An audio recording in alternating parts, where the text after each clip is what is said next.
আলোচনা থেকে শুনলাম যে আবু কাতাদা আল আনসারী রাদিয়াল্লাহু তাআলা আনহু ইসলাম গ্রহণের একটা আহ, ঘটনা আছে, এটা একটু শুনতে চাই স্যার।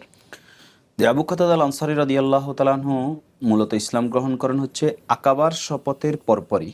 তিনি মূলত খাজরাজ গোত্রের লোক ছিলেন। আমরা জানি যে রসুল্লাহ সাল্লাহ আলাইহি সাল্লামের সাথে আকাবার দুটো শপথ হয়েছিল। মক্কায় মদিনার লোকজন যখন হজের সফরে যায়, তো সেখানে গিয়ে রসুল্লাহ সাল্লাহ সাল্লামের সাথে তারা গোপনে সাক্ষাৎ করে এবং ইসলাম গ্রহণ করে।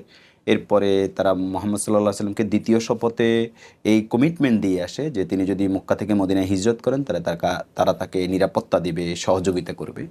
তো এই প্রেক্ষিতে ওখান থেকে প্রায় 70 থেকে 75 জন লোক তারা রসুল্লাহ সাল্লাহ আলাইস্লামের সাথে শপথ গ্রহণ করে মদিনায় প্রত্যাবর্তন করে এবং তাদের দাওয়াতেই মূলত আবু কাতাদা আনসারী রাদিয়াল্লাহু তাআলা আনহু খাজরাজ গোত্রের লোকজনের সাথে ইসলাম গ্রহণ করে এবং ইসলাম গ্রহণ করার পরে রসুল্লাহ সাল্লাহ আলাইহি ওয়াসাল্লামের সাথে পুরো জীবনই তিনি ইসলামের উপর বহাল ছিলেন এবং ইমানের উপর তার মৃত্যু হয়।